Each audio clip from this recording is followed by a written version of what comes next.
No, we're not Brian this will year come. because my wife and I. Oh, yes. Serve. I'm ready. That's Okay. finally July 1. Well, I have a meeting that. Yes. Oh, yeah. Oh, and what schools? You know, our public school system.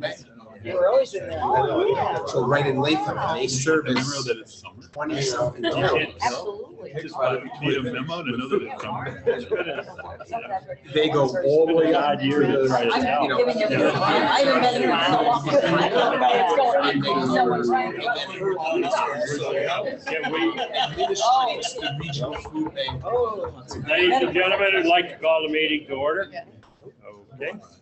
And I'd like to ask our Dawn if she could, it's actually Sue. it's going to be Sue. Okay, thank you. Sue, could you do the roll call, please? Will do. Miranda? Yep. Sal? Here. John? Here. Heidi Kelly? Sid? Here. Marty? Here. Pat? Here. Dan? Here. Gloria? Here. We have a quorum. Okay, thank you. And our first order of business would be approval of the agenda, and there was a revised agenda sent out just a day ago. But I would entertain a motion that we. I so move. We have a motion to approve the revised agenda. Second. And a second by Dan Burke. Any discussion? All those in favor signify by aye. Aye. Opposed? Carried. Approval of the minutes of our April 24th council meeting. I have a motion to that effect. Motion. Okay. We have a motion from Sal. Do I have a second on that? Second on that from Sid Garrett. Any discussion? Okay. All those in favor? Aye. Aye. Opposed?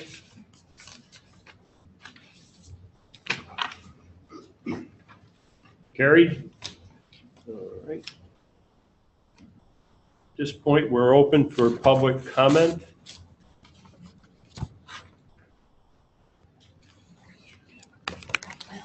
Lacking public comment, we'll move to our next item, which is the president's report. Thank you, Marty. Good morning, everyone.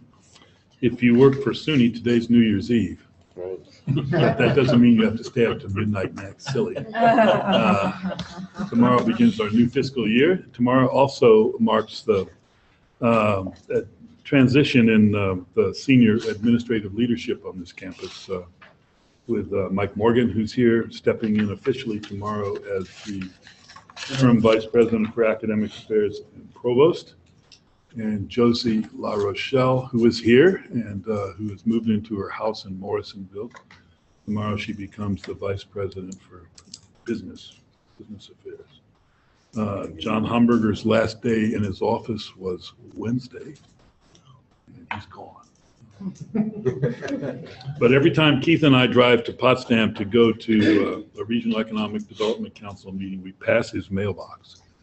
So if anybody wants me to deliver something, I'll be happy to stop.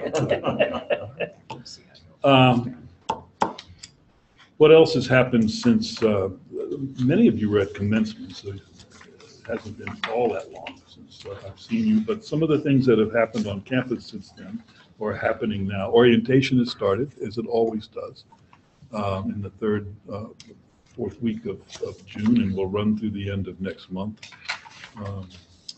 And we're in what, our second session now, Brian? Wrapping up our third. Wrapping up our third. And the EOP, the incoming 70 new freshmen in EOP will arrive this next week for their annual summer institute. Kyla Relaford and her staff are ready for them.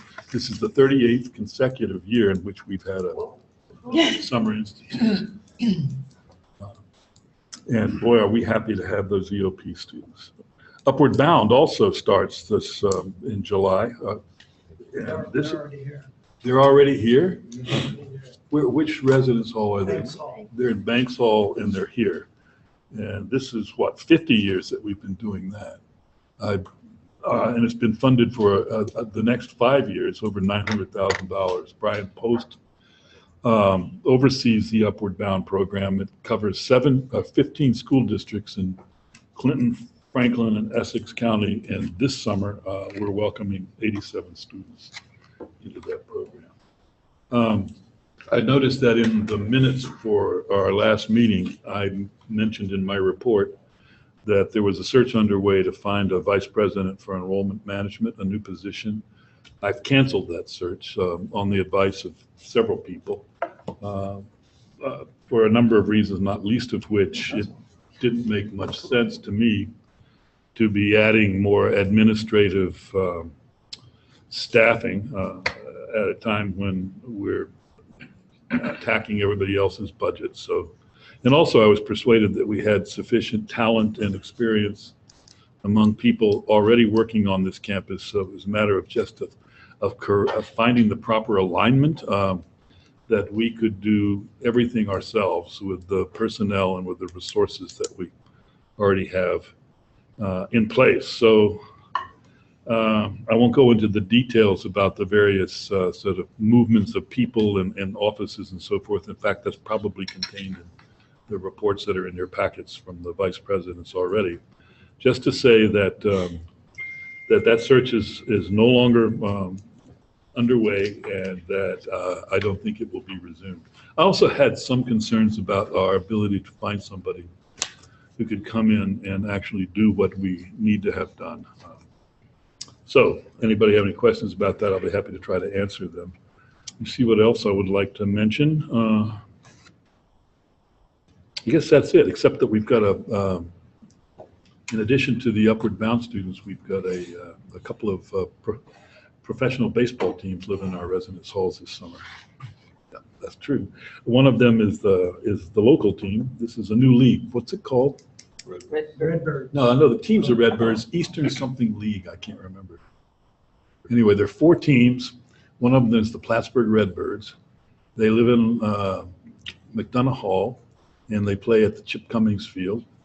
It's a season that lasts from June 23rd to mid-August. The other teams are in Puerto Rico, Orchard Beach, Maine, and Sullivan County. Although the Puerto Rico team does not play in Puerto Rico. All their games are in the continental U.S. So they're here now. The visiting team is also living in our residence halls. So for a nominal fee, you can go out and watch a professional baseball game at our field. The first time we've done that. 2 years ago, we had 150 state troopers living in our residence halls. This year, we've got professional baseball teams. Life is good. Anybody have any questions? Thank you. That concludes my report.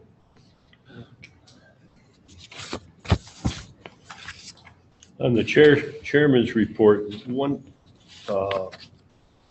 issue that I would like to bring up as we're approaching the end of our fiscal year, and I'm probably remiss in that I didn't bring this issue up earlier, but I've been learning the position of chairman, if you will, or chairperson, and that is that as members of the college council, we have a responsibility to support the college foundation, and I just want to urge all of our membership to look at that and to look at their own financial situations, but to do what they can do to meet a need to support the college foundation. And if there's any way that if you haven't already done so, if you could do so before the end of this fiscal year, that would be greatly appreciated, as foundation is looking to wrap up its reports, but that's it. Yeah, that's part of my world here. And being a former president of the foundation, it's important to have 100% participation for a couple of reasons. It's very important to be able to say that. It's symbolic. The real thing is it's also important to have the money. And Marty's being diplomatic, but you can write a check by the end of the day. I'm sure if you get it to Ann on Monday and date it today, I think she'll figure out how to cash that on Wednesday. Anyway, so it'd be appreciated. Marty said it very well. Thank you. Appreciate you going on. Yeah. Okay. Brenda? Yes. Hello, everyone. Happy summer. But so the summer for the SA is going very well. We have our summer events planning committee set up, and since they've been set up since May, we've been planning a bunch of events and trips for the students that are here and the students who are, coming here. Some of them have been a Burlington trip, hike trips, and beach trips. We actually have a hike planned on Sunday for which we have to all get up at 2 a.m. in the morning. Yeah, because we're trying to see the sunrise for that hike. So I hopefully will wake up for that. But we also had a Memorial Day potluck for Memorial Day. And that was very well attended. About 80 students came here for that. And I didn't even know there were that many students here in the summer for that. Another thing that's happening today is we have an Eid festival planned for students. Eid is the Muslim holiday that happens after Ramadan, and that is happening in the Newman Center. So if you're available at 4 p.m., please do make it. It's a potluck, so if you can bring anything, that'd be great. Otherwise, just bring yourself. That'll be also very well appreciated. Orientation is going very well. I have spoken to all the students so far, and I think I myself need to change my pitch because I say the same thing for every session, and the staff probably doesn't like me anymore, but it is what it is. And hopefully I'm getting out the referendum vote to them and also encouraging them to run for this semester for a position. So lastly, I would like to thank, I know they're not here, but GEO, Newman Center, EOP, and housing staff for collaborating with us. Our summer budget isn't really that big. It's not big at all. But because of their collaborations, we can do these events. So if you see them, say thank you to them, and they won't know what you're talking about, but that's fine. And SUNY SA, from SUNY SA, I would like to thank President Etling and Vice President Brian Hartman. We have our meeting, which happens every month. SUNY SA meets every month, but this time they will meet in Plattsburgh in November. So this is for the first time that I don't remember when they came last. I wasn't there. I don't know if I was born. But they're coming in November, and this is because of Brian Hartman and Dr. Etling's office that this is happening. So 35 members will be here, and they'll be here during Night of Nations, so they can see Night of Nations after that. And lastly, there's a petition that is being constructed by SUNY SA, and it will be sent to everyone for the governor to sign the MOE. And we're just making it now, and hopefully it should be sent out by tomorrow, if not today. Yeah, end of report. Any questions? Very good. Okay. Perfect. Thank you. And we have a presentation on the Vista Core. Brittany? Good morning, everyone. Thank you for having me. I'm here to talk about the North Country Shrine Vista project. It's a grant from the federal government, and part of this is it's a little different than what we've had in this region before. This is the first time Vista has been in the North Country, so we're pretty excited about it.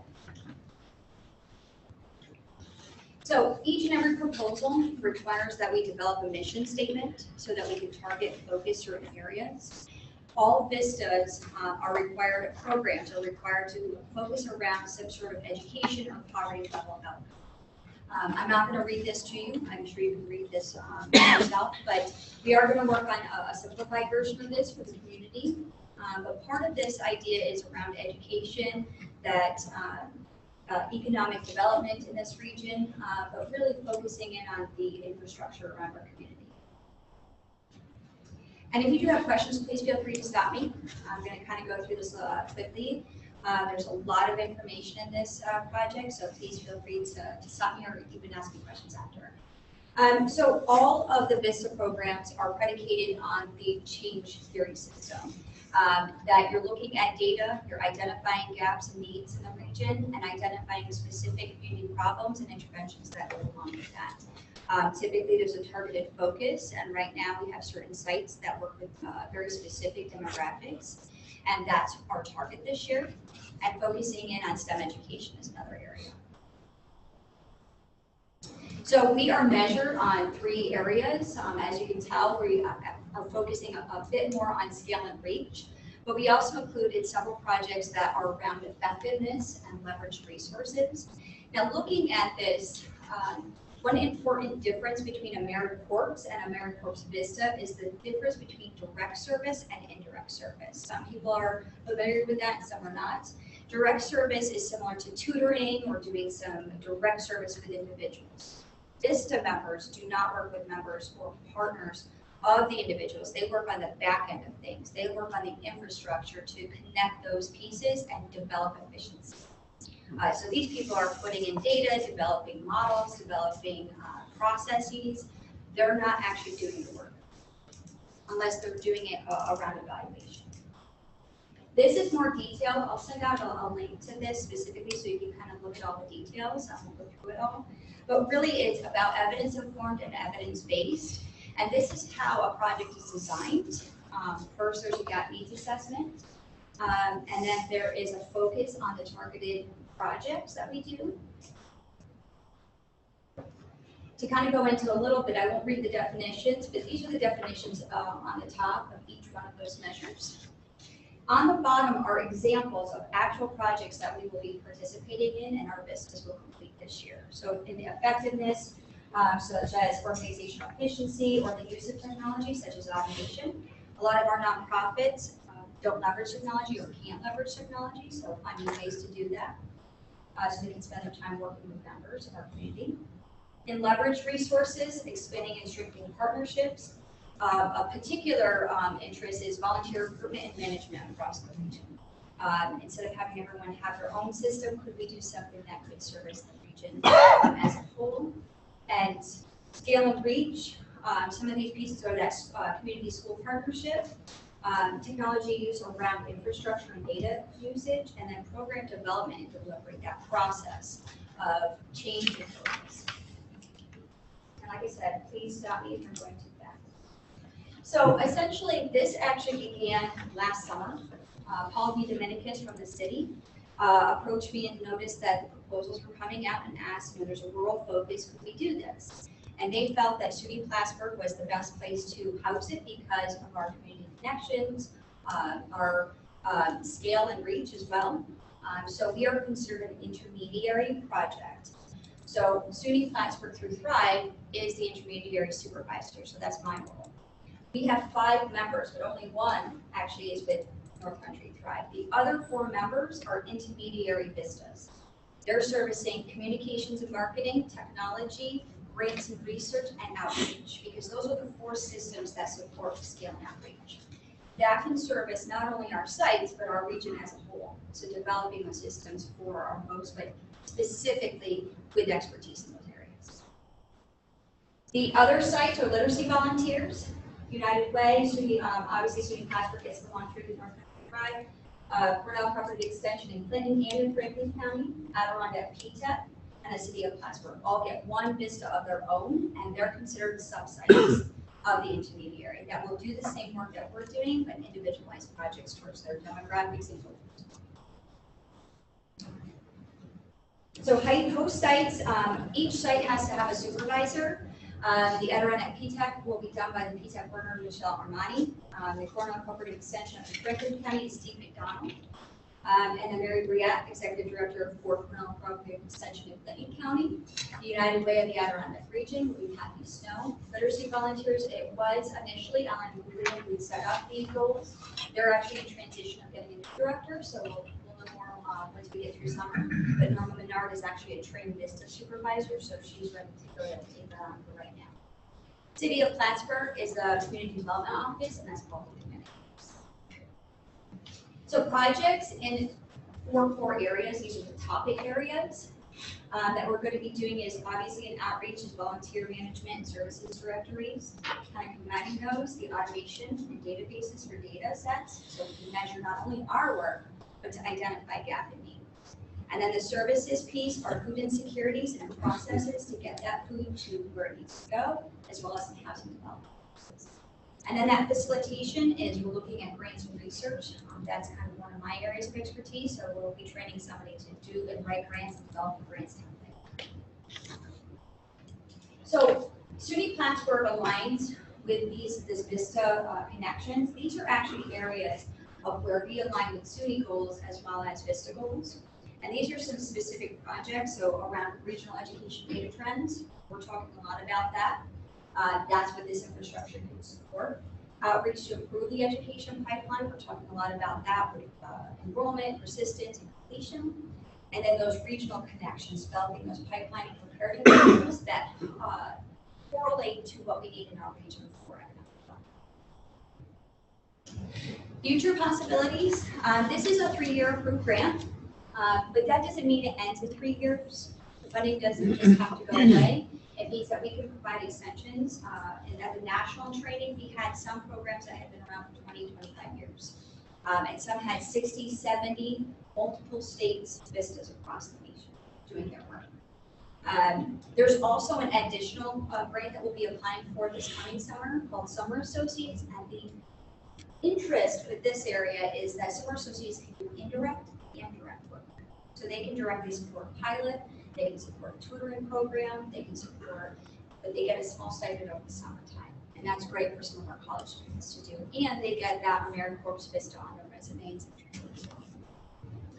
So utilizing VISTA positions for potential students. This is not recruitment. This is necessarily for those VISTAs that called me. They wanted to know, how can I get eligible for scholarships in New York State? When they serve a year with us, they gain residency.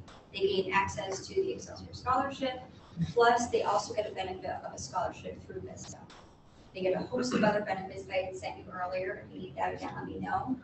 But part of this is it's a year to allow them to get real experience, work with the community, identify where they want to go to school and what they want to do. Sometimes we have kids that are kind of in that limbo status, and this is a great project. We actually have 2 vistas specifically for them this year, kind of working to build what they want to do in the future. The other part is looking at summer melt and working with those folks, those kids who want to come to school but don't end up here because of drivers that we just don't have access to or don't know about. So ultimately, our vistas, when they come in, they spend a year at Harvard to stay here, and 90% of our visitors are coming from outside of New York State. They're coming here to learn about the Adirondacks, so we're hoping to support them. Renaissance Village has given them a discounted rate to stay there, so that they can build a small community. We have also been assigned a VISTA leader to give them a coach to support them. There is a very high turnover rate for VISTAs because of the difficulty. Most of our VISTAs, though, they make about $12,000. That's a lot for most of our VISTAs right now. These are folks that this is actually going to be a bump up now, so that'll be a little bit. We're also trying to gather experiences for the North Country because eventually we would like them to stay. Experience what we have to offer in the North Country, experience the rural life, experience all of what we have to offer. We're just excited to have them. Our VISTA leader will be here on July 5th, just to learn about our region and to help our community. Any questions? I just threw all of that at you. I just went to all the details. This is a 700-page proposal, so Brittany, where are you in the process of getting the volunteers and what's the age group on some of them? Most of the age group is between 20 and 25. And all of those are actually coming from outside. We do have a few members in that 30 or 35 range locally that have families that would like to serve our community. We are in the process, we have half of all the members that we need, plus the Vista leader. We had 2 that turned it down at the last minute, but we actually have 4 more applicants today, so we're excited to reach out to those folks. We also have a lot of organizations interested in hosting Vistas next year. So we're developing through our Vista leader a process so that organizations that might need somebody like this to facilitate efficiency, we'll develop a process that we can actually extend the number of Vistas across the board. How long can they remain in the program? They can remain for 3 years. It's a renewal process. Most of them spend 1 year, and a lot of them, like our Vista leaders, spent 1 year as a AmeriCorps program direct service member, but now he's spending his 2nd year as a leader. They get a bump up, they get some leadership skills, but they also, all Vistas get a bump up in federal jobs. So they actually get to the top of the list. It's very similar to Peace Corps on the resume. It's actually a great experience.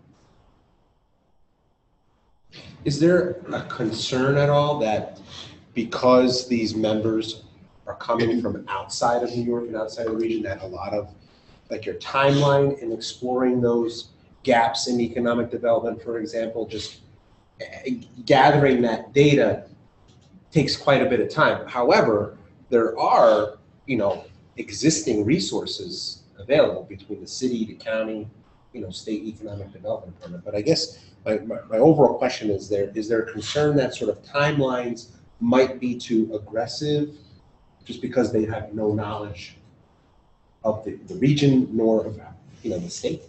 Part of the, this is a lot of this is predicated on, we have a lot of training for them. We had said the same thing. Do we want local, do we want international? And part of the idea is we can look at all those gaps needs that we've done them a million times. A fresh set of eyes we thought might be actually good. What we've done is through the work of Thrive, and some of the city connections and our partners, we've actually identified some of those already developed resources so that we can work with them through and let them give them a basis or a foundation of what our needs are in this community. Like one of our Vistas coming in, she has actually done, it was a 7-county disaster services planning program across large scale. She ended up looking at data sets and she had moved there. She said a lot of the times what they need is a foundation of where to start from. And if they have that, a lot of the times it's more about objectively looking at the numbers and identifying the drivers behind those numbers. Yeah. Sometimes it's actually a good thing to have somebody outside the region, but we do have we have a couple balanced positions that we needed local, such as like the United Way, literacy volunteers. We did actually recruit local because that's a little different. Are the scholarships available, are the college or the education scholarships available while they're in the program, or is it after they finish? They do receive stipend after, and we are actually possibly looking at scholarships on the road to help some of our Vistas. Before 2 years ago, Vistas were not allowed to work or go to college or take classes at all while they were in the Vista program. Their recruitment significantly declined because these, they didn't want to put everything on hold. So now we're allowed to allow them to do 6 credits, up to 6 credits, or work part-time, or participate in other things that we're interested in.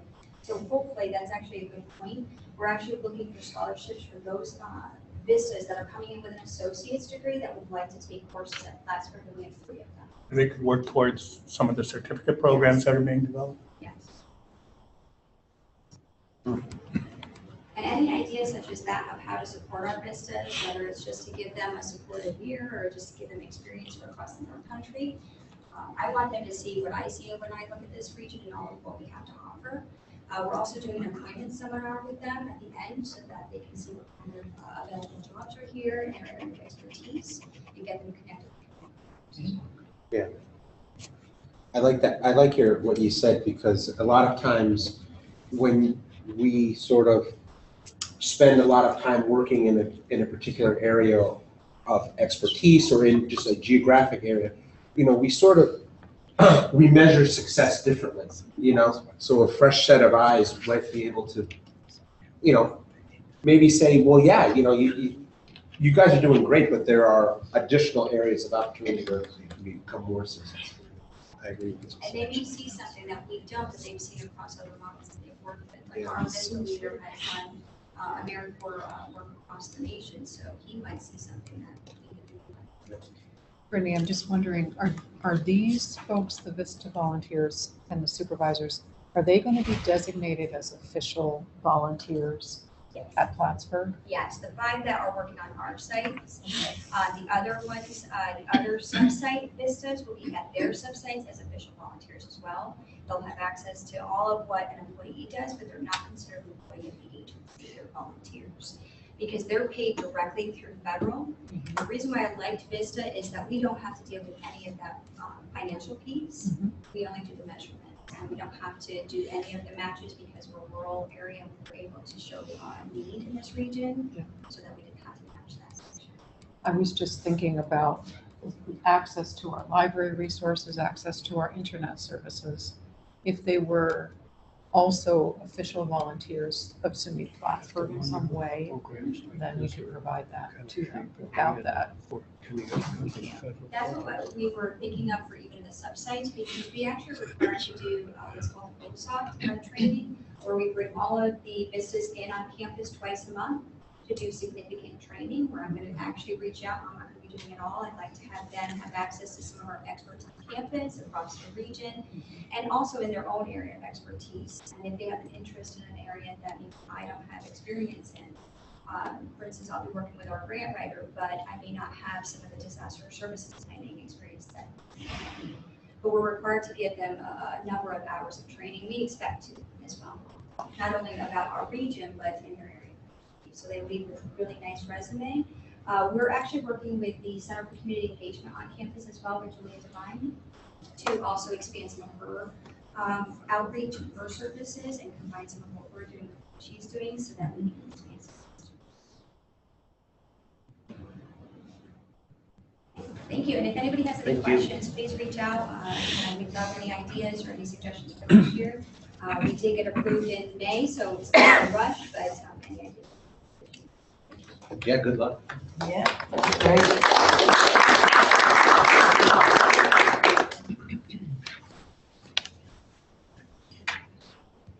Okay, now, moving into the council committee reports and the updates.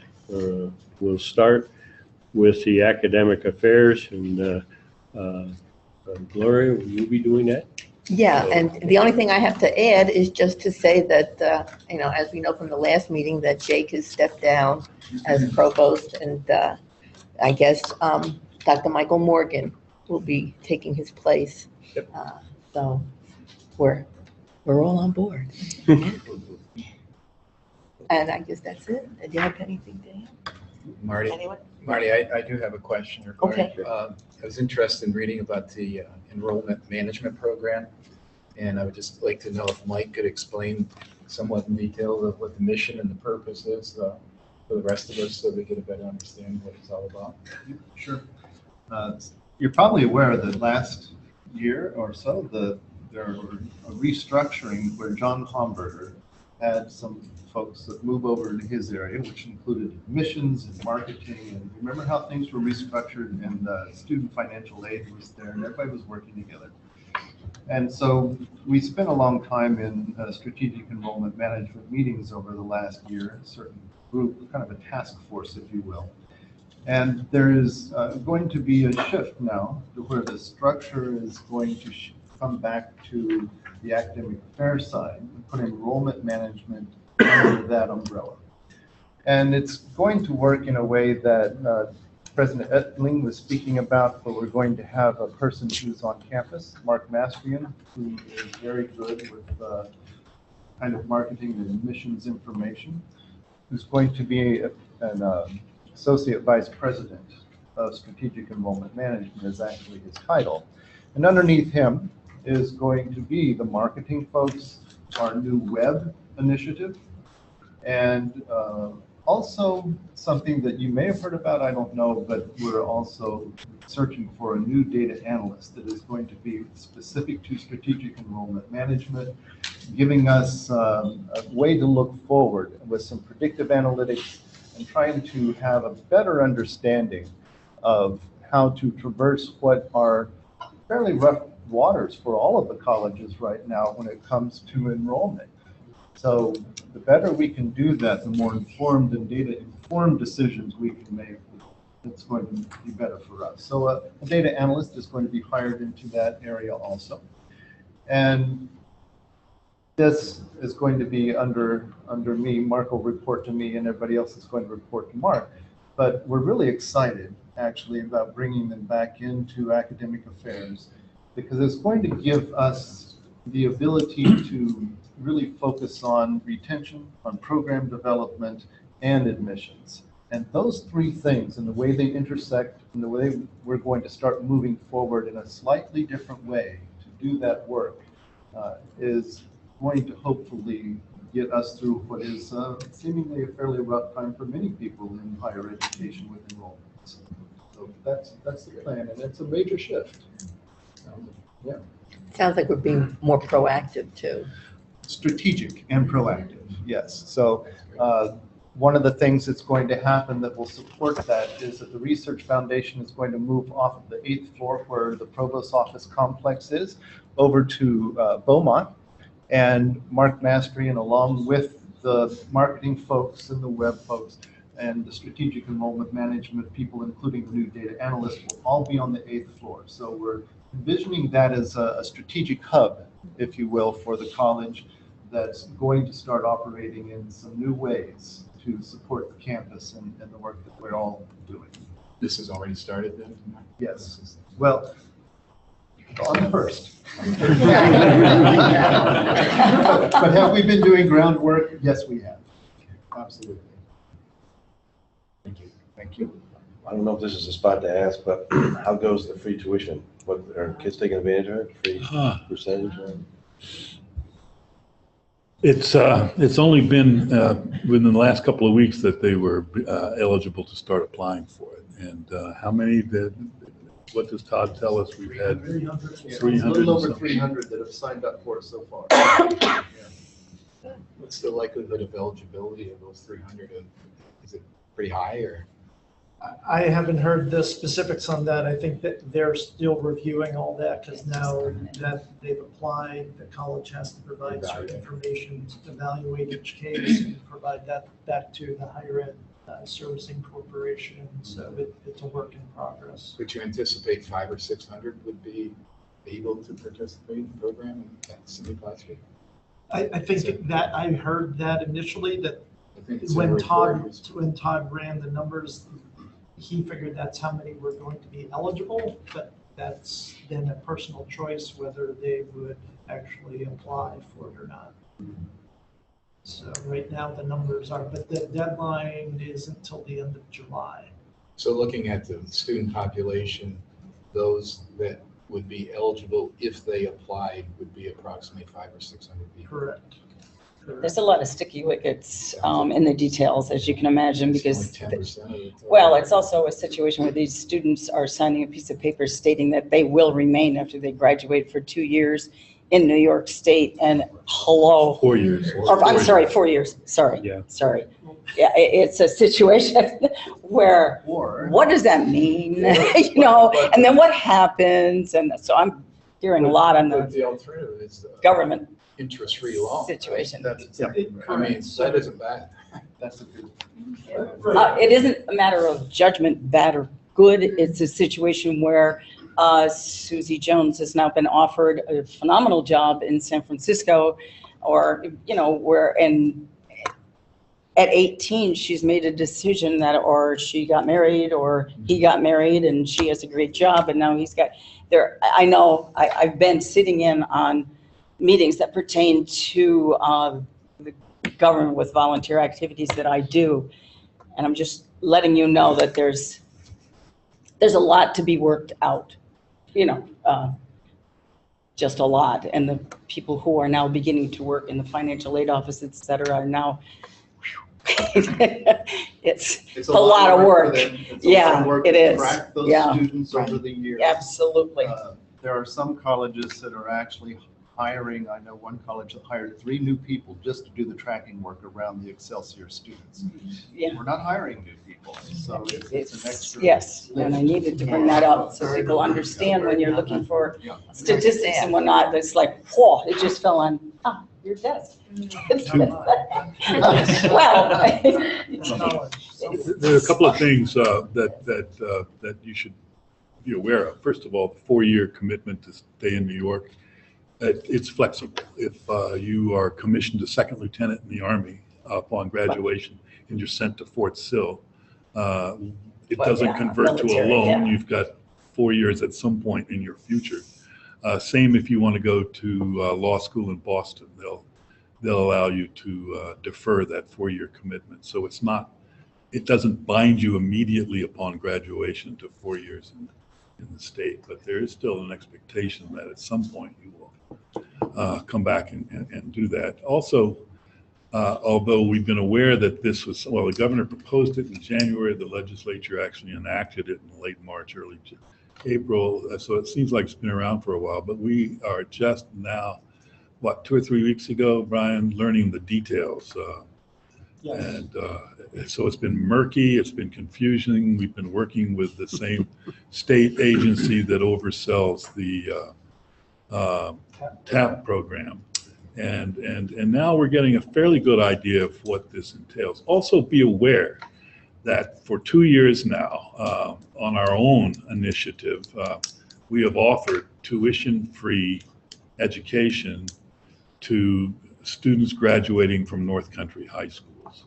And well before the governor announced this program, and well before the details became known to us, we had gone out and offered free tuition, that is discounted tuition, foregone income, to students who were interested in all the way across the North Country. Many of them accepted those. They didn't have school. They had GPA stipulations once they were here. And we looked for a threshold this year of what was the high school GPA? Well, it was 90 average plus 1090 SATs, and a lot of students accepted that. There's no stipulation that to stay in New York, there's no stipulation that they have to. Anyway, we're going to discontinue that program because Excelsior stepped in to offer essentially the same thing with some strings attached. But we're committed to that program for rising sophomores who have maintained a GPA that leaves them qualified, and for incoming freshmen who decide that they would rather have the North Country scholarship than the Excelsior scholarship, although we were asking them if their families meet the financial requirements. And you know what those are for Excelsior. It's adjusted gross income in year 1 of 100,000, and then up to 110, and then to 125. So it's still very much in flux here. We won't know how many of our returning students who are eligible will have applied for this, how many of them will keep their North Country scholarships if they're from the North Country. Probably September, we might be able to give a report to the council that would be a little bit more informed than we're able to say at this point. Okay? Many North Country students take advantage of that. Of our own scholarship? It's not quite a few. Or It's Over 100, I think it's 150, yeah. It actually did achieve its purpose in that we did see an increase in the number of students coming our way from North Country high schools, and it did put people in residence halls, classrooms, and cafeterias. But we didn't get any.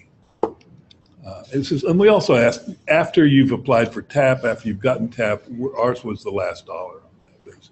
If you're eligible for Pell, get Pell. If you're eligible for TAP, get TAP. What's left, we'll cover. Most of our students are certainly Pell eligible here, and for some level of tuition assistance. But for the first year of and also another important stipulation that between year 1 and year 2, we also decided to remove students coming into our nursing program from the North Country Scholarship. We've gotten some criticism about that. The reasons were practical, and that is we have 700 or 800 applications every year for 55 seats, entering seats in our nursing program. We did not have to offer financial incentives to fill our freshman nursing class with 55 really good students. Was that a decision by the college, or was that a decision by SUNY, or? Now, SUNY has nothing really to say about this. This is something we've done ourselves from the beginning. The North Country Scholarship was our idea, and then in year 2 to the Excelsior Scholarship, that doesn't cover. Does that cover the Excelsior Scholarship? Nursing students are eligible for Excelsior if they meet the adjusted gross income requirements. Because the article in the paper, I think, gave the impression that it's. The article in the paper, the parents of the student, the parents who are objecting to the removal of nursing from the North Country Scholarship in year 2 make way too much money to qualify for Excelsior. They want a free tuition for their daughter, but they can't get it through Excelsior because they make too much money. Okay. You know, there might be residual positive impacts, I guess, on the North Country program, because oftentimes students in a community will go to a college that their friends talk about and that they've enjoyed their time there. And even though they may not be eligible for the North Country program with the 90 average and the 1090 SAT, they'll still decide to go to Plattsburgh because their friends are there. So there may be some benefits that you don't even know about that occur because of the program. I also have to remind myself, and everybody else probably doesn't have to, but I do have to remind myself that the Excelsior Scholarship Program, in all its manifestations and its glory, I mean, it's a good deal for students, but it doesn't increase the number of students graduating from New York high schools. That remains the same. It's going down. The only place in the state where high school graduation numbers are steady or maybe slightly increasing is New York City. And every public college and university in the state, CUNY and SUNY, is in a free-for-all competition to find students in New York City and bring them to their respective campuses. That's just the way it is. And so what people are doing is to add a little something from institutional resources on top of Excelsior to make us stand out a little bit more and be more attractive. Because, as I say, the demographics don't change simply because the state is being incredibly generous in offering this tuition program to New York residents.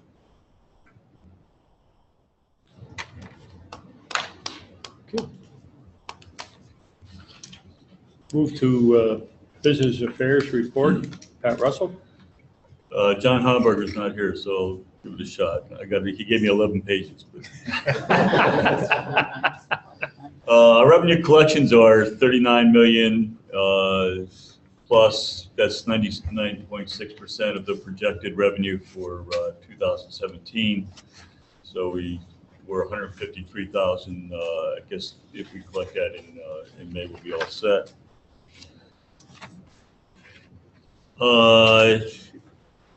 We've reduced the online tuition we've reduced the online course tuition for non-residents to $324 from $680. And there's still a 20%. It's still 20% higher for non-residents than it would be for a resident. The online programs are accounting, or graduate programs are accounting, fitness and wellness leadership, teacher leadership certificate, and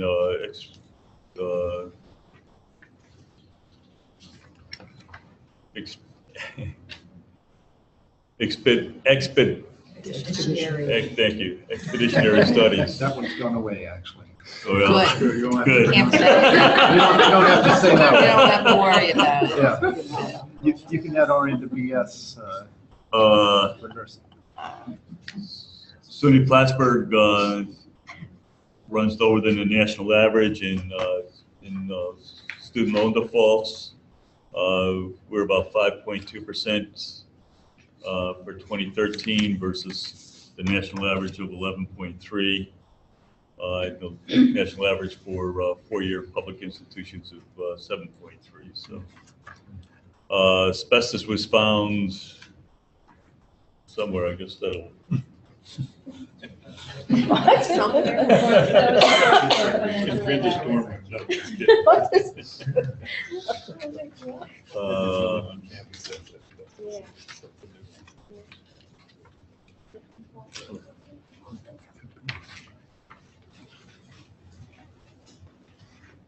We're confident that we're going to meet our 2017 undergraduate enrollment targets for new students.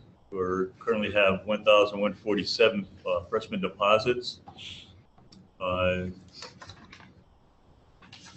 that's good news. And so far, there's 391 applications for the summer/fall 2017 graduate programs. And that's all I have to report. Can I ask a question? I don't know that you'll know the answer to this, but somebody might.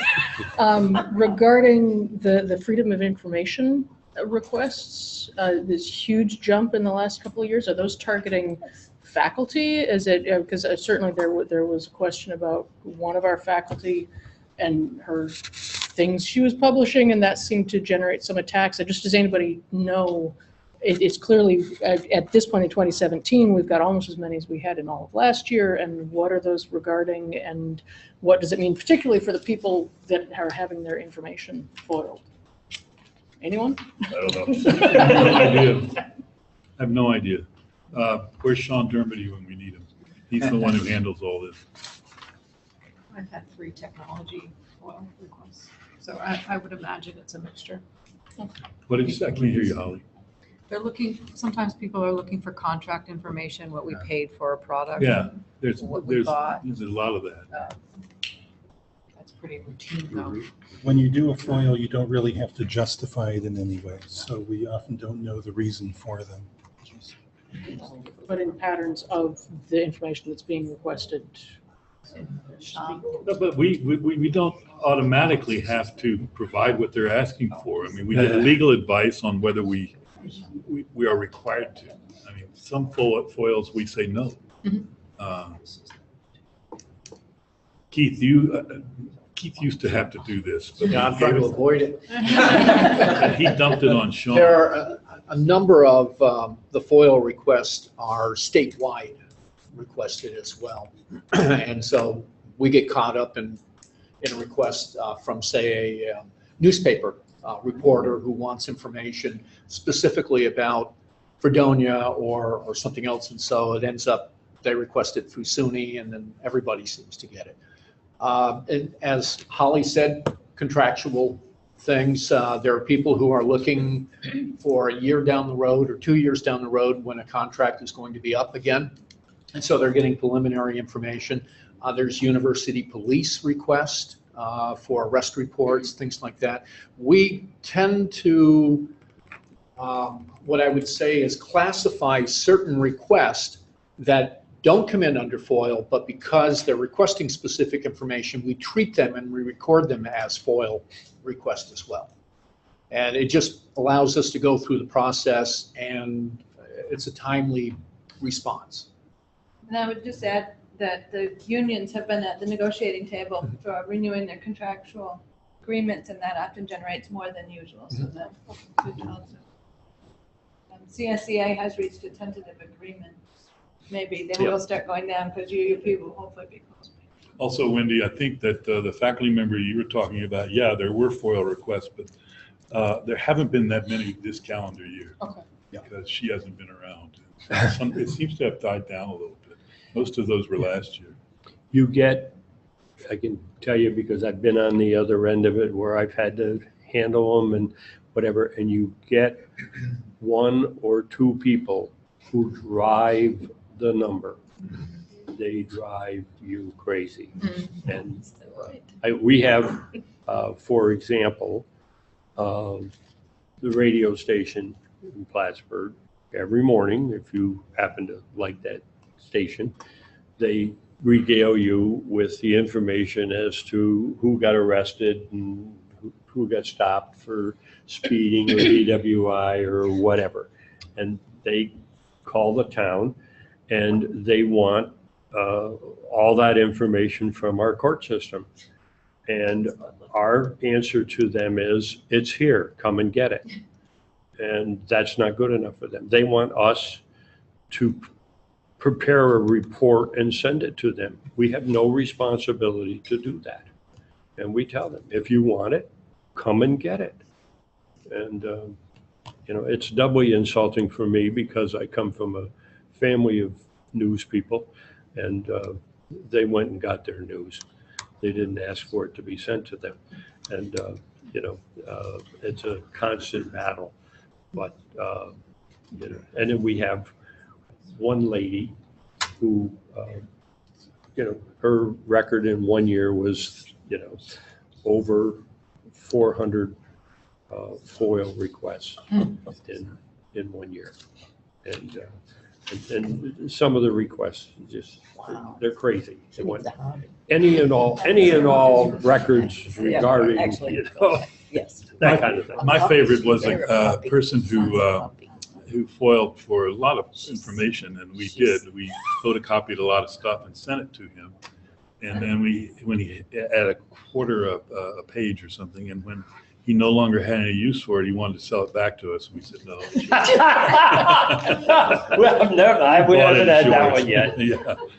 But we have had it, but, you know, they did not want to pay. And they actually, the state law says that, you know, if it's available on email, you have to email it to them. You know, and, that's really tedious to spend the time to go in. But if you were going to go in and copy it, you were going to do that anyway. You know, it really can be an unbelievable burden. All right, thank you. Okay. All right. And next up, and I've got, John, are you doing the report? Yeah, it's self-explanatory, Marty, with the only exception, Keith advised me today that the Assembly and the Senate in New York have approved a bill that would require that nurses within 10 years get their bachelor's degree. And it's going to the governor's office. And speaking about enrollment all morning long, I can't help but believe that would have some positive impact on the nursing program here, and that a good share of the nurses that practice in the North Country have associate's degrees. And now, not knowing the legislation in detail, it would seem that within the next 10 years, they're going to need to become nurses with bachelor degrees. If the governor signs it, I wonder if he will. I would think he would. You know, Stevens just negotiated a contract with his nurses, and you know, Robert Wood Johnson Foundation said they would like to have all nurses have a baccalaureate degree by 2020. It's not going to happen. When I was on the board here, only about 30% of his nurses had baccalaureate degrees. We have a community college in town that produces RN, so they've been opposed to this. And so was the nurses union, because 70% of their members were associates only. So I don't know what kind of pressure is going to be on the governor to veto this. It's interesting, the Assembly obviously passed it, so Yeah. they didn't have a whole lot of heat there, but my experience is that a nurse with a bachelor degree is, for the most part, much better prepared to do the job. among with the associate's degree. That's not knocking nurses with associate degrees. It's just that extra 2 years of education really makes a big difference. We've had a face-to-face program at the hospital for some time now, and now we have an online RN to the Bachelor of Science Nursing program as well. That's really well subscribed. So we're doing what we can, and the hospital has set that as a target. The Finances bachelor's would be program, the so bachelor's degree program is a common requirement for the nurses that are going to be department heads. Okay. But for the rank and file floor nurses, that is not, it's not a requirement. And as you said, I think there's a very high percentage that are not, they do not have baccalaureate degree. Well, you have North Country Community College and Clinton Community College. And Right. In 2 years, you have your nursing pool. Yep. This program is so different from ours. I mean, they admit about 90 students, and they graduate 2 years later about 20, and the rest just fall by the wayside. We admit 55 out of 800 or 900 applicants, and we graduate virtually all of them. They don't drop out. Yeah, well, they're committed. And they're bright. No. I'm not talking, yes. That's all I have, Marty, unless there's Okay. questions. And on the facilities capital planning, I don't know who's going to do that report, as Heidi is not here.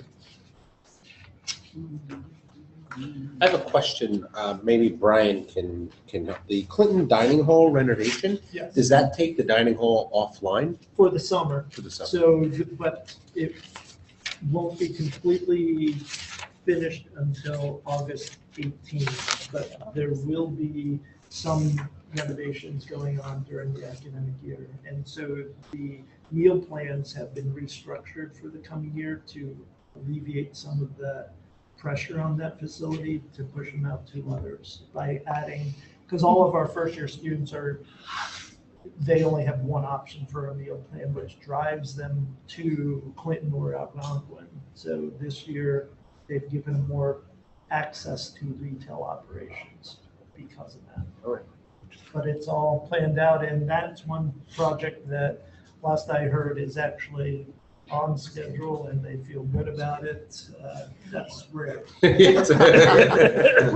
One less headache. We'll see. Okay. We'll skip over facilities and capital planning and go to institutional advancement. Dan? Sorry, can I add one thing? with Oh, facilities? excuse me. Okay. I just want to let folks know that the psychology department is starting to move into their new area in Sibley Hall, which was the gym, and it is gorgeous. Absolutely beautiful space, and it's going to be very attractive to students who are interested in that major to have them come to our school. So hopefully at some point, everybody will get a tour when that's all put together, because when you're on the second floor, looking at the offices and some of the space, you have to remind yourself that used to be the upper level of a gym. And to realize how nice it really is a compliment to the architects and the people who constructed that space. It's very nice. So, And it will be a big improvement for the clinical facilities as well. yes. Just a really dramatic, in terms of the accessibility to the patients, and bringing them in will be a great improvement. Also point out, because you all on the council will appreciate this, this project owes a debt of gratitude to Senator Little, who secured at the 11th hour in one recent session, $5 million to get this project off the dime. Called us down to Albany, pulled the, who was it, Keith, off the floor? Ken Laval. Ken Laval. We said, we need this. He said, I'll see what I can do. We got $5 million. And that's all gone into the Sibley renovation. It's beautiful.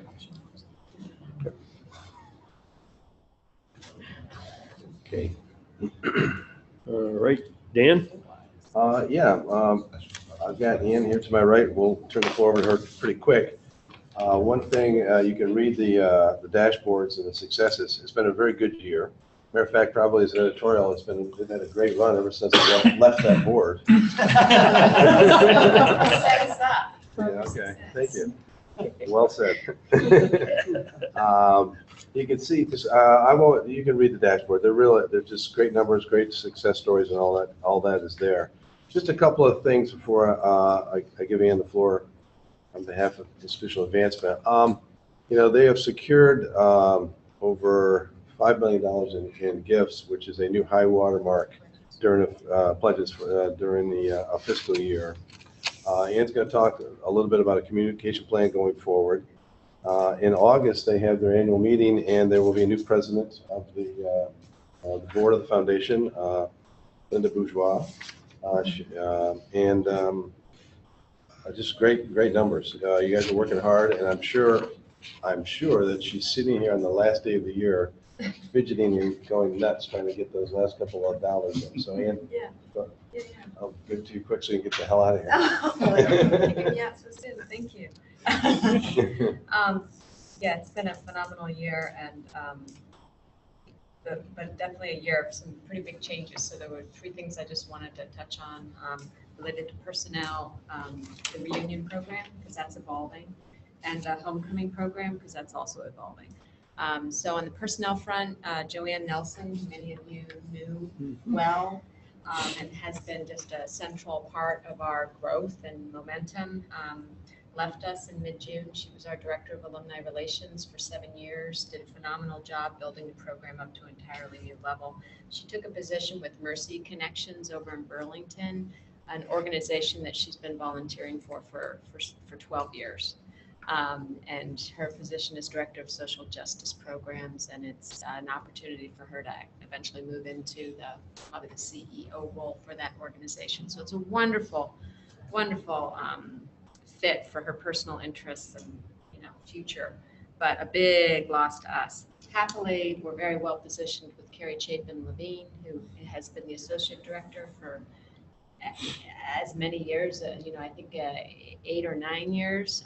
She'll be serving as our interim director and has already stepped up into that role. Janine Sherline joined our staff just very recently. We've been running short a development professional for a whole year. Janine comes in, joins actually in a new type of role. She was going to be focusing on grant writing. So she's going to fill a void and really focus on grant writing in regards to private foundations. So she won't be working on things like federally funded grants. It'll be privately funded charitable grants. There's a lot of organizations out there that we need to tap into. So we're going after that.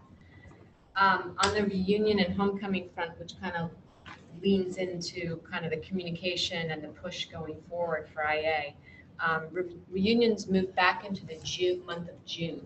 And the way in which this anniversary celebration program is evolving into a real focus on milestone anniversaries. So 25th anniversary, 50th anniversary, and major affinity anniversaries. Things like when Cheryl Vogel was honored and we brought back 100 RA and RD alumni, so affinity-based reunions.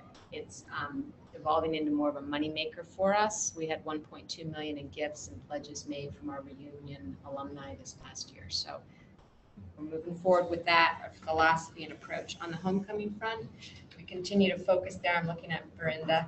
Continue to focus there on really matching alumni up as much as humanly possible with groups of students and with faculty, really reconnecting alumni with their favorite faculty. So that's where that ACE program that we began a few years back has really grown. We're going to be doing a DVA, a Distinguished Visiting Alumnus Program this October. Larry Unrein, who is the head of private equity and hedge funds for JP Morgan, incredibly prominent role, will be coming back this fall. We'll have a meeting of the foundation board. We'll have a meeting of the alumni board. These are all ways in which to bring cohorts of alumni back. We'll be running our Career Edge program for EOP, and I have a hope that that type of programming will grow into something that SBE will pick up and be donor funded. That matches alumni with students for career growth opportunities. I've proposed that, I'm talking with Holly already about a slight change in what we've done in the past by having the unveiling of a distinguished professor portrait, Dr. Muhammad Gaber, who's being honored this fall, take place during homecoming, because we know that he will draw alumni back, accounting alumni, and a lot of alumni that aren't even accounting alumni that have grown to love Dr. Gaber through his work with the New York City trips, the Boston trips. We're capitalizing on momentum that's already growing. The largest turnout we ever had at a New York City alumni gathering was when we brought Muhammad down there. We got, 170, 180 people, because he was listed on the invitation. Yeah, and we have an endowment in his name. Yeah. And, he's really been a launch pad. Yeah, he's amazing. Other programs for fundraising. So that is all interconnected to communications going forward. We're hoping that we'll be celebrating some philanthropy during homecoming weekend as well, and possibly even launching the public phase of the campaign. So a lot to organize this summer. Be busy. That's our report. Okay. Any questions? All right, next up, the Student Affairs, Sid Karen. Yes, I'm going to yield to Brian, who's going to deal with whatever new and exciting. Well, the one thing I'm going to share isn't really exciting, but it is significant. And it's not just, it impacts certain departments in student affairs, but also some other areas. So the governor has decided to do an audit of all colleges in New York State around the Enough is Enough law that went into effect 2015. It's technically called Article 129B. And that's around sexual violence, affirmative consent, and all that stuff. And we knew this was coming, but a snail mail letter started arriving on campuses this past Wednesday, and everything is due next Friday. And so it's reams of information that we need to send them. I have a meeting at noon today and we've been working at it since we learned what they're actually asking for. And it is questionable, not just from our institution, whether depending on some clarifications, whether we'll physically be able to meet that deadline of next Wednesday. But SUNY as a whole is working with the state agency that is conducting this, and they allegedly will complete this audit by the end of the summer, which I am highly skeptical about, but that's what their target is. So it's important that we do think we're well positioned. We are following the law and have things in place, but this is one of those things that we must comply with. That's the update. Any questions? Okay, nominating and awards committee, Sal. Nothing, right? Okay. Good report. Good report. We like them brief.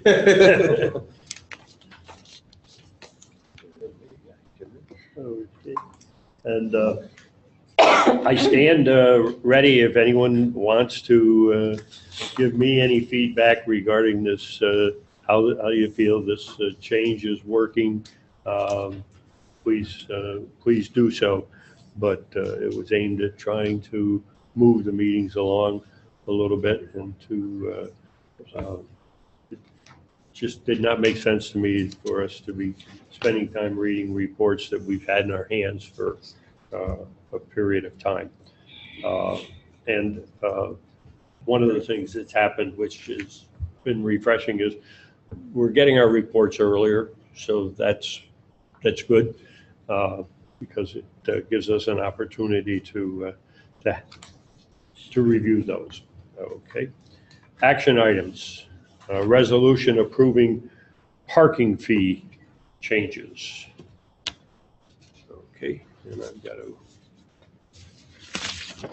find that one. He's not here. Great, thank you. I think he just skipped out for a second. Oh, there's the back of it.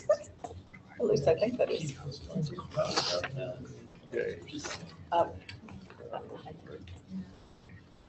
Keith just stepped down, Yep. yes. Adoption of proposed changes to vehicle and pedestrian traffic parking regs, Plattsburgh. 8 New York CRR Part 565.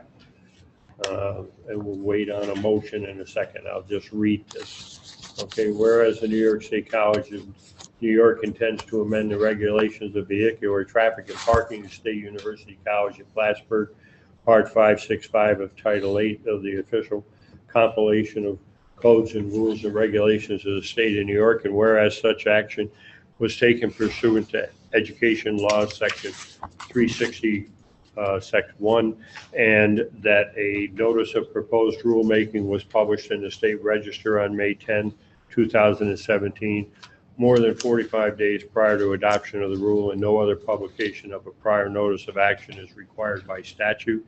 And whereas no comments were received during the 45-day public comment period, which ended June 24th, 2017. Now therefore be it resolved that the amendments to section 5653 sub B and 565.7 sub E of the regulations of vehicular traffic and parking of the State University College at Plattsburgh, Part 565 of Title 8 of the official compilation of codes, rules, and regulations of the State of New York be and hereby are adopted and approved as follows. State University College at Plattsburgh, Section 565 point registration. B, vehicle parking registration. All motorized vehicles parked on campus must be registered by the university police at a campus parking registration fee approved by the chancellor or designee. Excuse me. 565 penalties, 565.7 penalties and procedures, violations of campus traffic and parking regulations. E, penalties and fees assessed. No permit visible. Individual has failed to properly display a valid parking permit while parking a vehicle, registered or unregistered on campus, $25 per violation. Expired permit, registration has failed to renew parking permit before the current permit term has ended, $25 per violation. Unauthorized permit, unauthorized use of a parking permit on a vehicle parked on campus, $25 per violation and a potential for disciplinary action. Violation of defined lines, parking in a manner that renders an adjoining parking space unusable or creates a safety hazard, $10 per violation.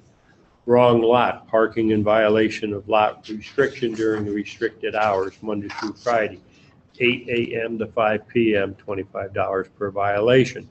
No parking zone, parking vehicle is parked outside of designated parking area. This includes parking on grass or seated areas, zones designated by signage, driveways, roadways, etc., or that may create a safety hazard, $25 per violation, and a potential for towing without warning in the event of a safety hazard. No overnight parking. Vehicle is parked in a lot that restricts overnight parking after midnight, $25 per violation. Parked in handicap. Vehicle is not authorized to park in a space reserved for handicap space, $50 per violation. Reserved parking. Vehicle is not authorized to park in a designated reserved space, $30 per violation. Tow fee.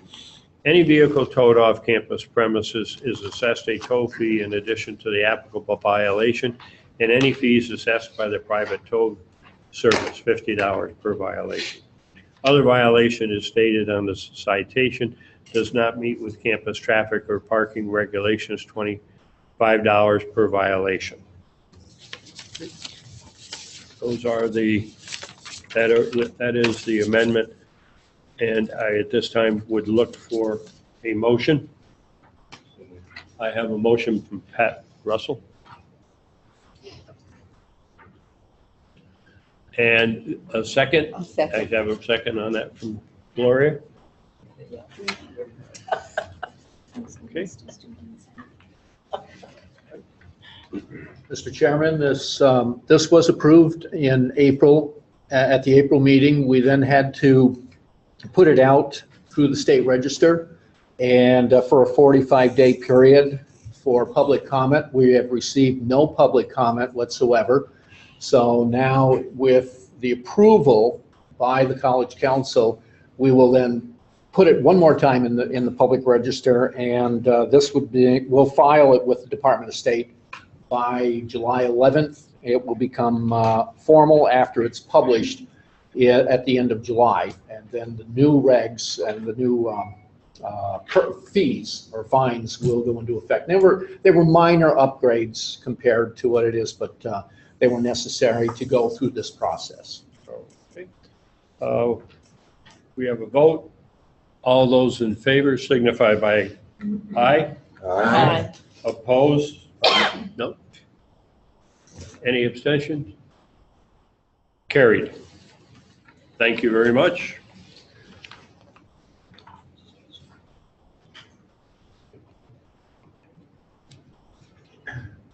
Marty? Yes. Before we begin the commending and the recognizing and so on, I would just ask for consideration when Don Garrett was chair and we had some of these motions that were very important and very complimentary to the person that was receiving them. He would have motion made by the entire council and seconded by the entire council. And I would ask if you would consider doing that with these here. I think they're quite an honor, most of them, and I think we all would like to have our name on them.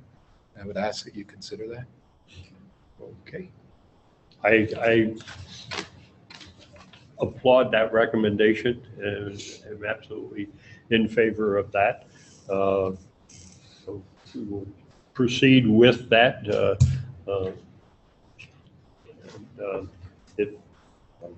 I'll start. I'll make a motion on behalf of the board, congratulating Dr. Mohammed Gaber. Mohammed Gaber. Okay. And I'll second it on behalf of the. And we have a second. And we have a second on behalf of the council. On that. Okay.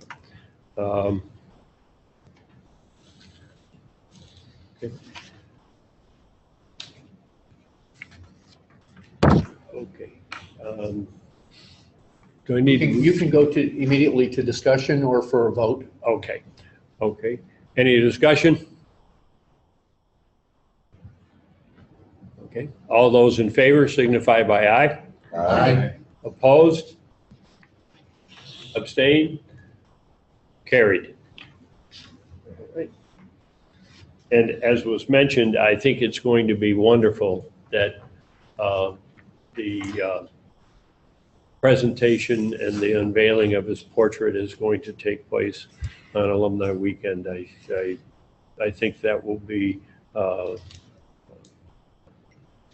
attended by a great number of people, faculty and students. You know.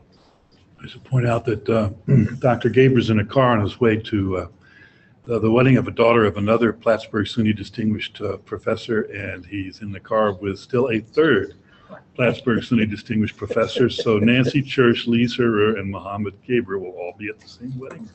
All right. In Albany. Okay, very good. All right. On the resolutions commending, just for people's information in the event that some may not have been in attendance, the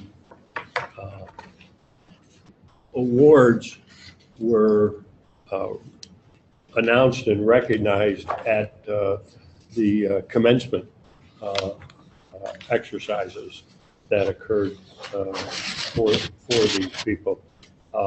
But nevertheless, we will go through them as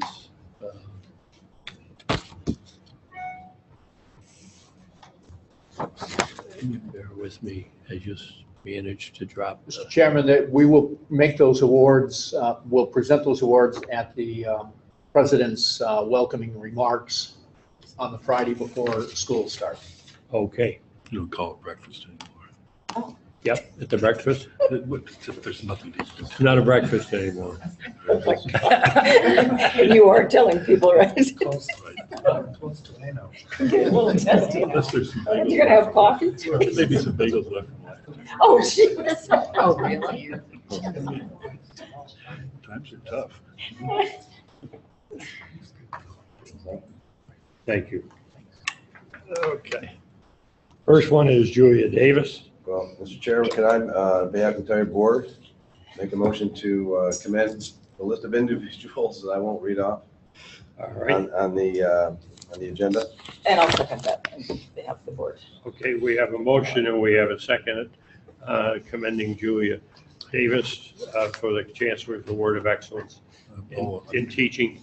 And that, Oh, we're doing it for all of them, correct? all of the board members. No, I mean, all of the Individuals commendees, listed on the all of the agenda. individuals. We're doing one motion. Okay, but all of the board members will be shown, all of the board members will be shown as seconding Yes. the motion. Okay, motions. Okay, all right. There will be separate motions. Let me just, Keith, just so we Yes. have that, there will be a separate motion made for each one, there is. each individual, and all board members will be shown as second. Yes. Okay, all right, very good. Give you my email address. And I'll take This way we can. one vote for the purpose of timeliness, okay? All those in favor of the motion has been made and will be applied to all of the named individuals who have been recognized for excellence in various positions. Please indicate by aye. Aye. Opposed? Abstain? Carried. Thank you.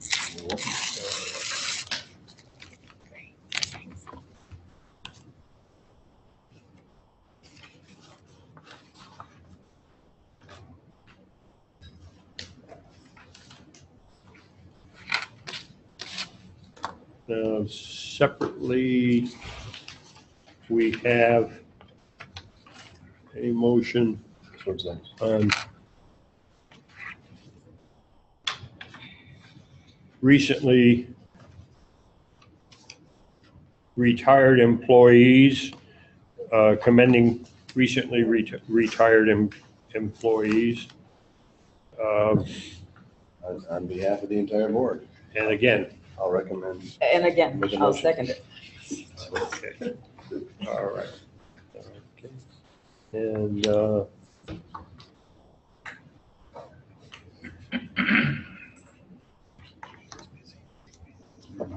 all those in favor of the motion, please indicate by aye. Aye. Those opposed? Any abstain? Carried. There's a list. Thank you. Here we have a list. Long. All right. Okay, and do you have a copy of John Hamburger? Excellent. Okay. And we have a resolution recognizing John Hamburger's service. Okay. And I will read this one just so people are aware of what this resolution says. No, we all got it. Oh, you all have it? Yes. All right. These all got Okay. sent to us. I wasn't sure Yeah. if this was done kind of late in the past. Okay, very good. Okay, so I'm looking for someone to. Make a motion on And I behalf of second the it. entire No, I board. wanted you to share the wealth. Okay? All right. Okay, I'll make. okay. Gloria makes the resolution I'll second. and Johnson. We're Second, just trying second to be step efficient. on behalf of the board. On behalf of the board. All right, but we're sharing the wealth. It's- Okay, but thank you. All right. All those in favor of the resolution, please indicate by aye. Aye. Opposed? Abstained? Carried. Okay.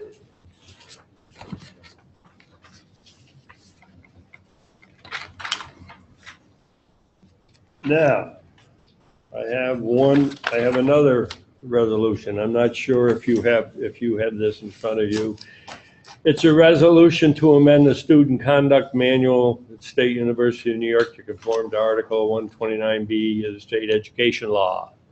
So what this is, as all of you may or may not know, I think most of you were here in our recent adoptions, that any significant changes to our code of conduct must come in front of the College Council for your approval. So Article 129B, which I talked about earlier, is the enough is enough law.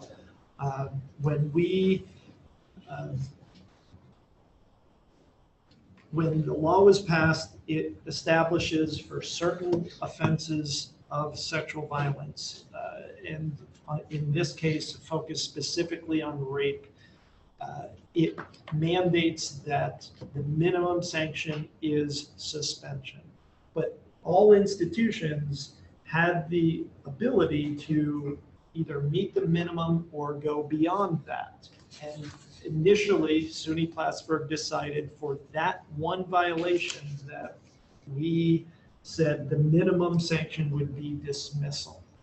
And so the change to this is that we are recommending to actually just go back to what the law states as the minimum. Through experience, and our Title IX officer is fully on board, and we actually recommended this last year to her, and she wasn't comfortable that time, but after additional cases, she came to student conduct and recommended this change. There's lots of different nuances in these types of cases, and to have the ability to have what the law states, some flexibility in giving the sanction is what we're proposing here.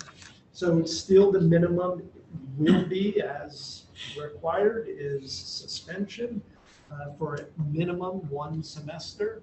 And so that's a change. So I'm open to any questions that anyone may have.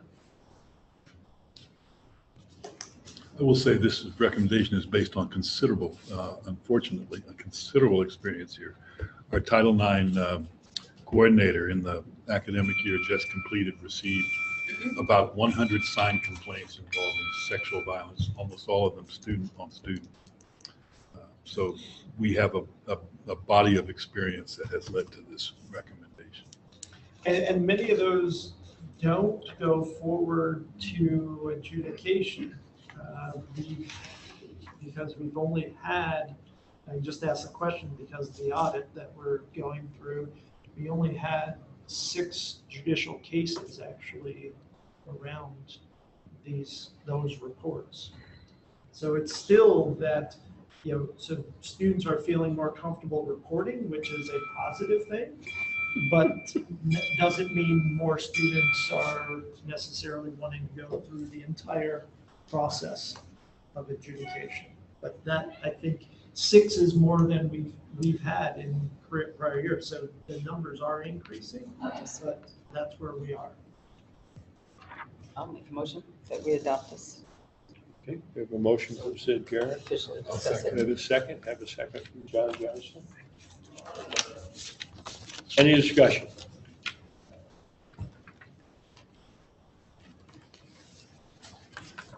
Okay, all those in favor of the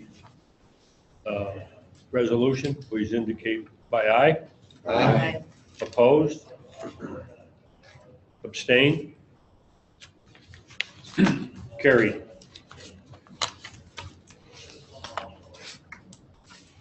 Thank you. Now we move to campus governance. Dr. Gordon. All right. I'll let Dell report on what faculty on campus have been doing as much as he wishes to.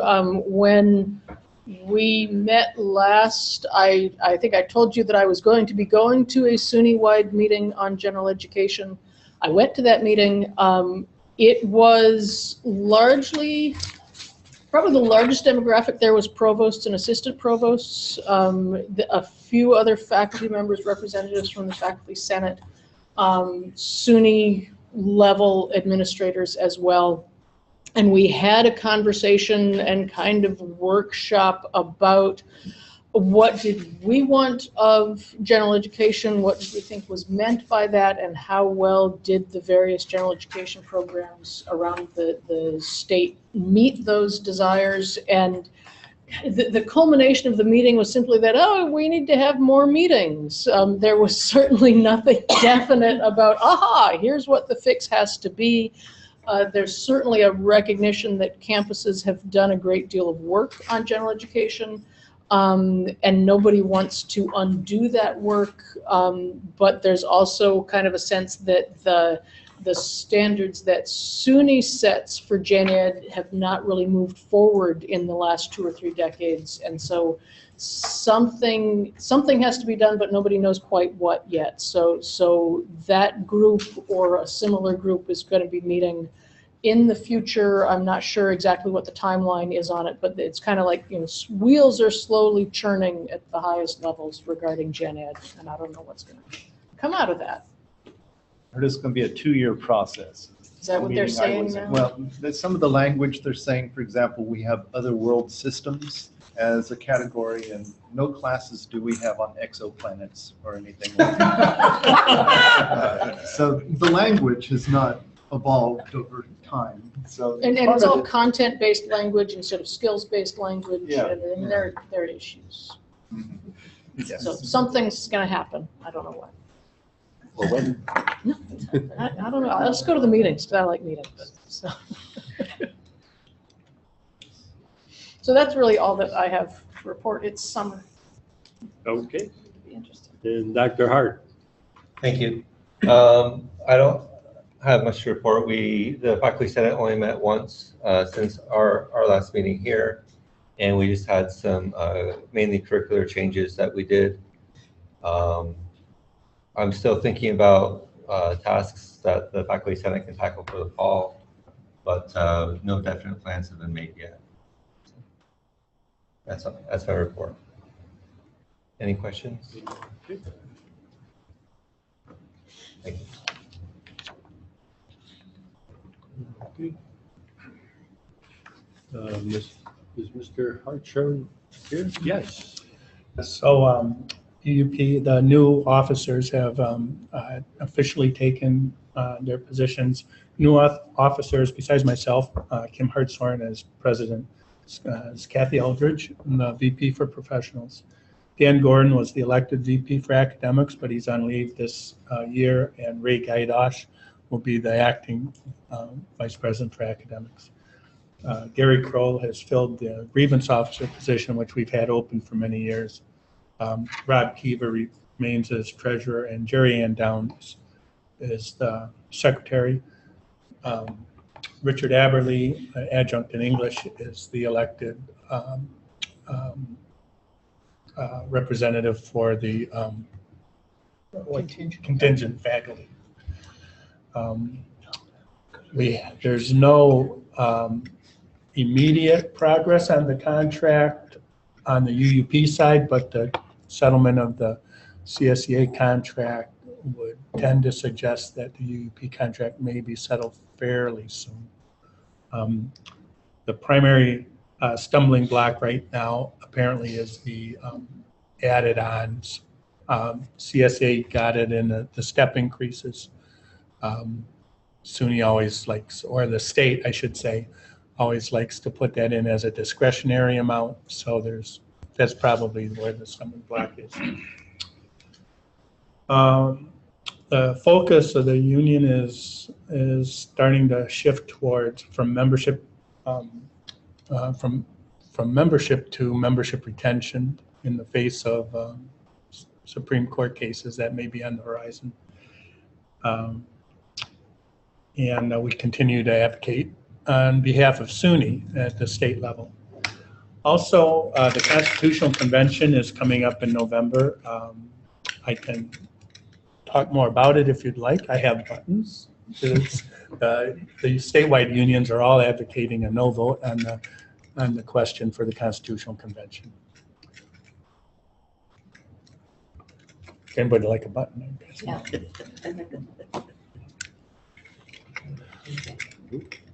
And that's the report. Okay.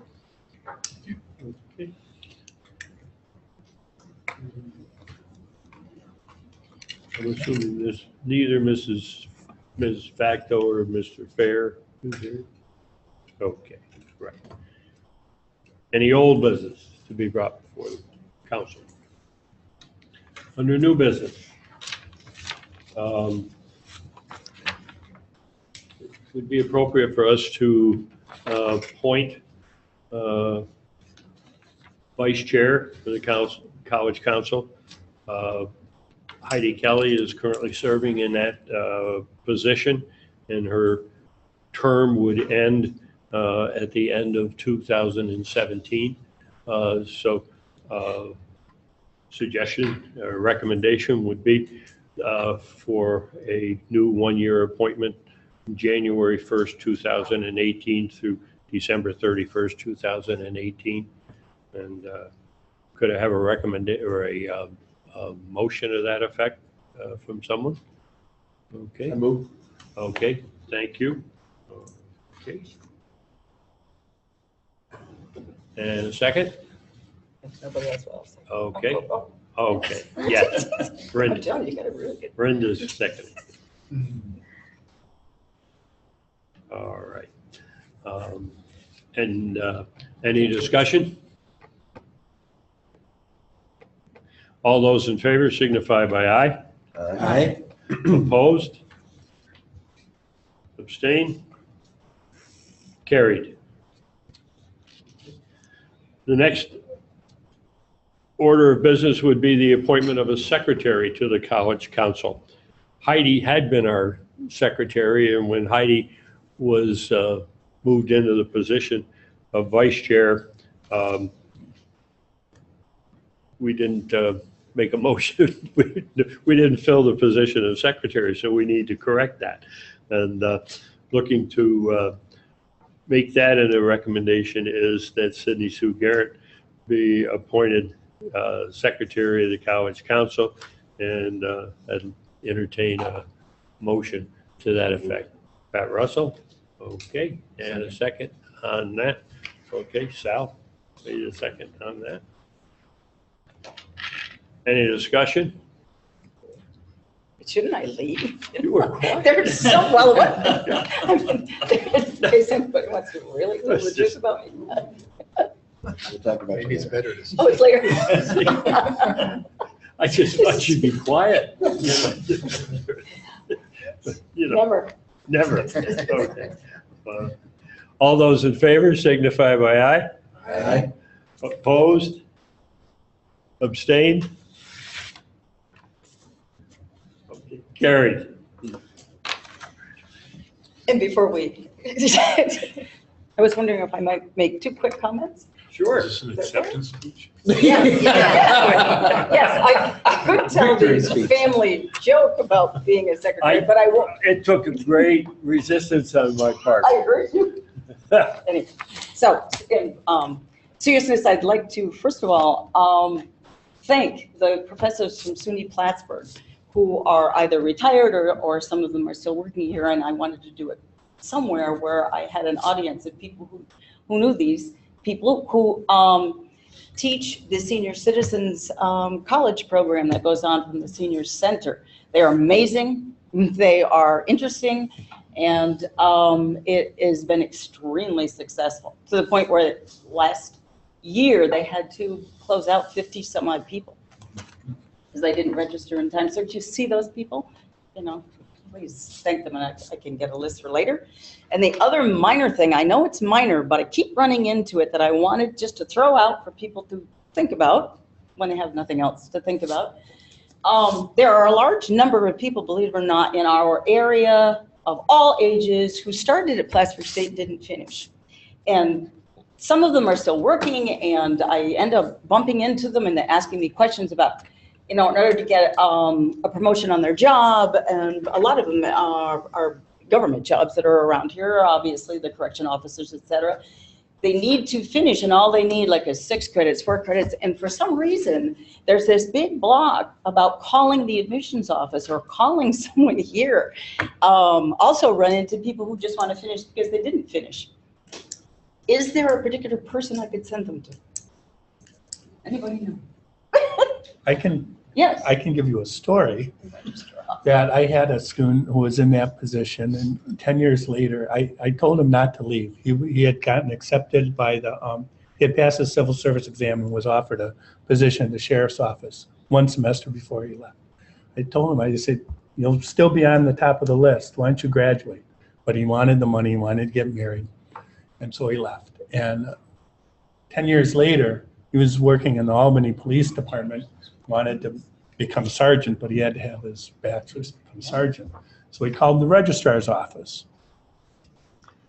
And in the meantime, the college had gone from 125 credit requirement to 120 credits.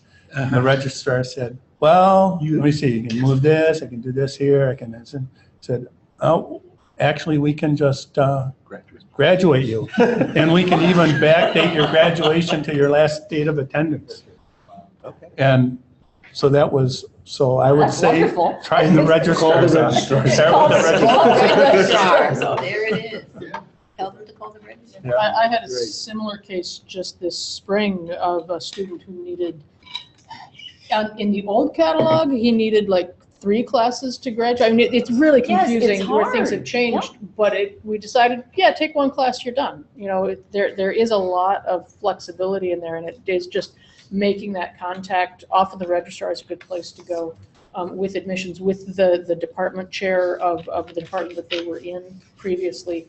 All of those are kind of entryways in to get. Okay, and I've had 4 people from other colleges, all right, who are missing an English class. I mean, particularly younger, I'm talking 25 to 35, they didn't finish, you know, and all of a sudden it's hitting them, wow, I could get done. And the registrar would be the person for them to call also to see if what they had at that college. Yeah, because they would transfer it Yeah. back to where they But started. they could get a course and transfer it back there. Yeah, and sometimes there are residency issues, but yeah, registrars know everything. The registrars know everything. Okay. It's my experience. Well, as a background story too, SUNY Adirondack did that a year or so ago. They went back to all those students who left early.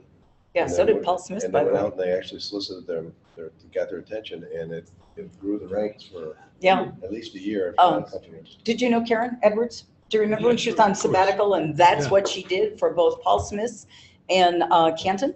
And it was amazing, the number of people she brought back in. I'm not saying it is a financial boon to the college, but it was students. Well, but it's about outcomes, and Michelle Carpentier in our special programs area, she's been actively doing that with students that are I know under the special Michelle. program umbrella for quite some time. So Hmm. she actively calls people, trying to get them across the finish line. Okay. It doesn't always work though.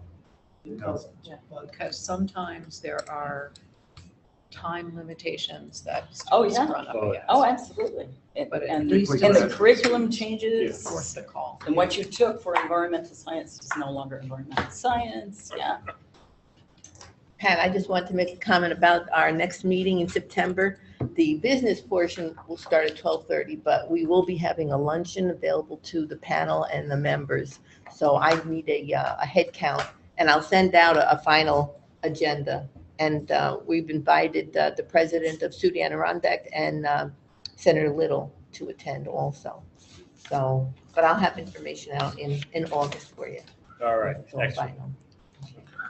Sorry, last item, non-registrar related. I don't know, Mr. Chairman, if you've gotten these emails, but I have regarding the ACT conference for 2017. It's being held in Albany this year at the Renaissance Marriott and then the adjoining Capitol Center, which is the new convention center. Don't have the dates off the top of my head. I will circle back with that information. And the hotel rates meet the per diem requirements for the state. So ACT conference this coming October in Albany. Okay. Very good. Okay, I'll entertain a motion that we adjourn. Okay, back. All right. Very good. We have a second. All those in favor, indicate with an eye. Aye. Adjourn. Happy 4th. Okay. Happy 150th. Yes. 150th tomorrow.